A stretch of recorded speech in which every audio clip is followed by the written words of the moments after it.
আজ বানাবো পালং পনির। প্রথমে পালং শাকগুলোকে একটা গরম জলে ভাপিয়ে নেব।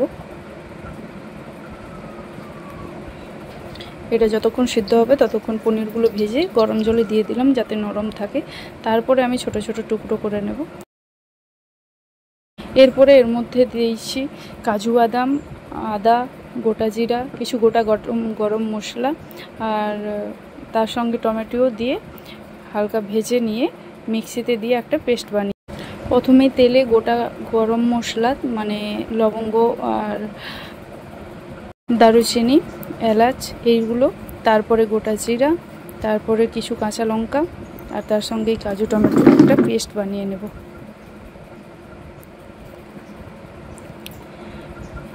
আর এর সাথে পালং পাতাটাও দিয়ে একটা পেস্ট বানাবো। তো পুরো পেস্টটা এরকম হয়েছে। তারপরে কড়াই গরম তেল করে পুরো পেস্টটাই দিয়ে দেবো।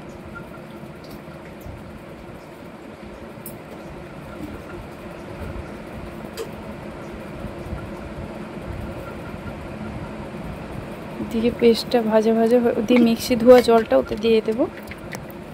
তারপর পেস্টটা যখন একটু ফুটে আসবে তাতে কেটে রাখা বা ভেজে রাখা পনিরগুলো এতে দিয়ে দেবো। তো এতে পালং শাকের কতটাই গুণ আছে আপনারা জানেন, প্রচুর পরিমাণে আয়রন আছে আর সঙ্গে পনিরে ক্যালসিয়ামটাও পাবেন, খুবই উপকারী আর খুব কম টাইমের মধ্যে ঝটপট করে বানিয়ে ফেলা যায়। রাত্রেবেলা রুটির সাথে তো খুবই ভালো লাগে। আপনারা যার সাথে পছন্দ করেন খাবেন।